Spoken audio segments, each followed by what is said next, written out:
What's up, guys? It's Motorco here, and in this video I want to talk about some more basic information about the game. So I got this comment from this guy, Serious Business, talking about how I should really go over the basics and how it affects how battle works. Go over support cards and why um, why having a higher level support card makes a difference, as well as why some of the support cards that I say are good are good. So I've said Fat Chocobo is a great card in a couple of my videos. I'm going to give a more detailed explanation of that here in a later part of the video. Let's talk about some battle tactics here. All right. So when you're going into a battle, right? A lot of people are all about, oh man, I got high attack, high magic damage, my damage rules. I'm the king of this game. I'm here to tell you, if you got high damage and low break, you're not anywhere near as efficient as somebody who has high break and low damage. Okay? That's number one. And just because you have high damage doesn't necessarily you're going to beat the fights any easier. As a matter of fact, right now there's a perfect example of that going on in Adam and Terrapin Tower. Knights have the highest survivability in the game and the lowest, some of the lowest damage. And guess who's winning out Adam and Terrapin Tower right now? Knight. Okay. Now Thief is also a good class to use, but that's for different reasons. It's mainly because they have the proper tools for survivability mixed with their damage. Okay. Now if you manage to have both damage and survivability, then good on you, man. I mean that just means that you're a very powerful class, and I'm not going to deny that Thief is one of the best classes in the game right now. I've said that repeatedly. I even said that in my Hunter versus Thief comparison video. The thing about the Hunter versus Thief comparison video, though, was I was trying to bring Hunter up onto Thief's level. Okay, the Thief was already assumed to be a good class, and Hunter was assumed to be a bad class. So when you're doing a comparison argument, you have to bring one down a notch and bring one up a notch if you want to say that they're equal, and they kind of are equal. If that makes sense, I hope it does. If not, then I'll explain it later. But anyways, all right. So I'm getting off the topic a little bit here. Let's look at this. Okay. So I got basically one move into this guy. Now if I hit him, you're gonna notice that Hunter has real high break damage. Okay. Now on a white mage, that same move right there probably would have taken 2 hits instead of 1.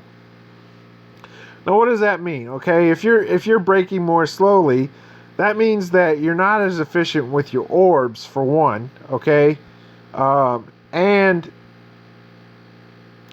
it's going to take you longer to get them into a break, which means it's going to take you longer to get them into the next break, and the next break after that, and the next break after that.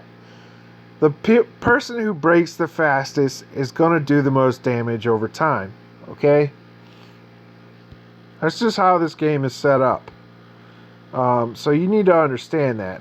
Also, if you're breaking more slowly, you're very inefficient with your orbs. Let me show you an example of what I'm talking about. Okay? Now, I have full orbs right now. Okay? Now, here I could waste... Now, I know what you're thinking. This guy's a wind guy. I can go ahead and do an absorption if I had to. But what if, let's say this guy wasn't a wind guy. He was an earth guy, okay? I have full orbs going into this. And if I was set up as a white mage, okay? This bar right here that's blinking would probably take me 3 hits to knock down. Now, as it stands as a hunter, the first hit I do is more than likely going to send him into a break.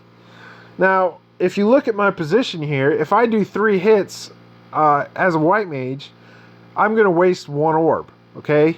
3 hits gives you 6 orbs. I have like 4 spaces open or something like that right now. So, as a matter of fact, I might even waste 2 orbs.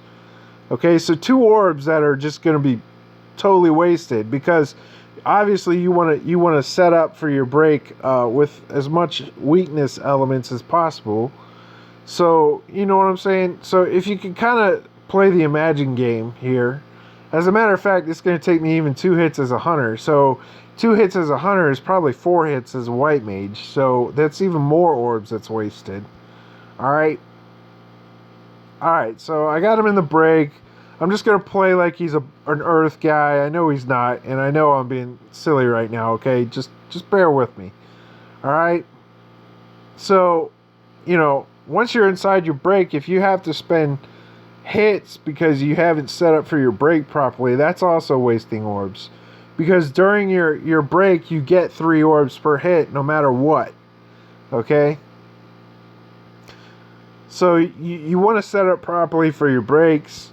You want to break as fast as you can, and classes that have high break are going to do more damage over time. That's why Thief is so good right now. All right, so that's kind of a real basic demonstration of that. Let me show you for beginners. Okay, for people who are just starting out, I'm gonna tell you right now, this game is so complex at the start that you're gonna have to read the instructions. I had to, okay?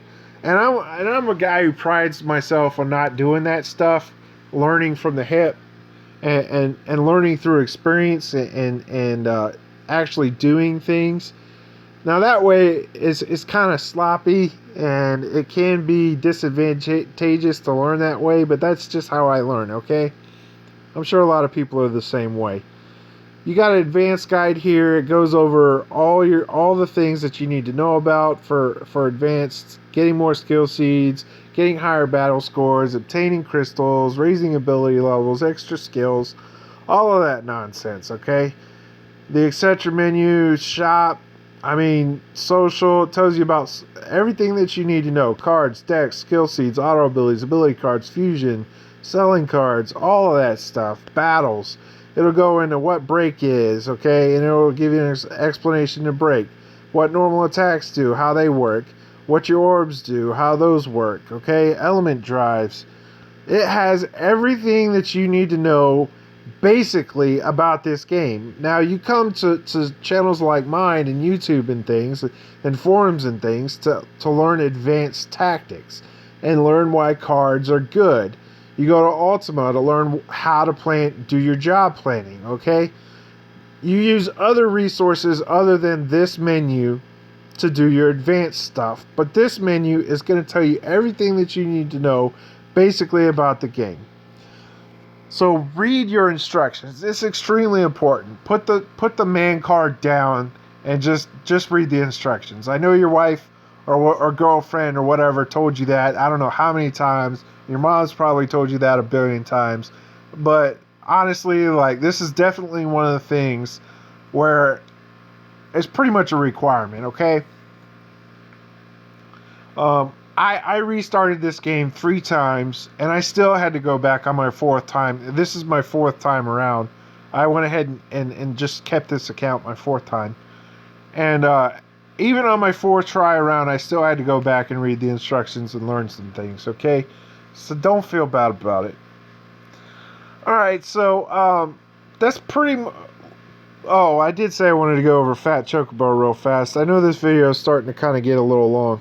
So I'm going to do 2 parts of a Fat Chocobo and explain this real fast. Let me pull him up. Alright, Fat Chocobo. Why is Fat Chocobo a great card? Okay? A lot of people don't understand what the heck I mean when I say Fat Chocobo is a great card. So here, let's take a look at this, okay? He says, raises defense for several turns. Now, that's very vague. How much does he raise your defense? At level 3, at 3 stars, he raises your defense, I believe it's 25%, okay? At level 4, 4 star, it's 35%, and at 5 star, it's 45%. It goes up 10% every star. Okay? When you get to 5-star Fat Chocobo, eventually down the road, he's going to be one of the best cards in the game. And the reason I say that is, at 5-star, the number of turns that he's going to take for his ability to reset is going to be somewhere down in the neighborhood of 3 or 4. So instead of, like, you can only use Fat Chocobo once every 6 turns, you can use him once every 3 or 4, and he stays up 100% of the time. Okay? Because also later on down the road, when they release the 5-star, they're also going to release Rainbow Orbs. Rainbow Orbs are basically just blank orbs that can be used for anything that you want it to. Okay? Heart abilities, support abilities, earth abilities, wind abilities, dark abilities, light abilities, anything that you need them for. They're blank orbs. They basically just count towards anything. Okay? So that means that using support abilities is going to be much, much, much easier later on down the road. Fat Chocobo is going to be one of those cards that you're going to want to have around for high damage fights.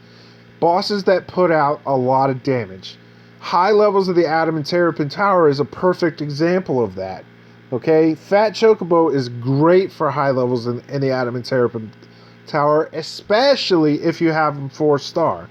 3-star, he's not so good. Okay, 4-star, mwah, muy bueno. Okay, he gets enhanced life as one of his abilities, lasting boons, which means he's going to last 1 turn longer. So instead of 4 turns, he's going to last 5 turns, and he gets quick cast, which means he's not using one of your actions during your turn. So if you decide you want to use Fat Chocobo, you're still going to get 6 actions for your turn instead of 5. As compared to other support abilities. Okay, he also gets another ability at 4-star. I don't know what it is. I'm gonna have to augment him to show you. Maybe can pull this up in the augmentation menu. I'm gonna try real fast. Alright, so Fat Chocobo. Nope, it's not gonna let me do it. Okay, so I can't show you until I get them augmented, but once I do, I'll definitely do another video on that. So that's pretty much all I have for this video, guys. Read your instructions. It's that simple. Alright, if you're just starting out, read the damn instructions. They help a lot. They'll give you a lot of information that you need to know. Good luck, guys, with in the future. Get your Fat Chocobo up to 4 stars, daggone it, and stop reading that bad information that you're getting on the Reddit forums. It's pissing me off. Everybody talking about Fat Chocobo being a bad card, Ares is better. No. Just no. When you get Fat Chocobo up to 5 stars and he starts doing 45% mitigation, he's going to be one of the best cards in the game. Alright? Alright, guys. I'm signing out. I'll see you next video.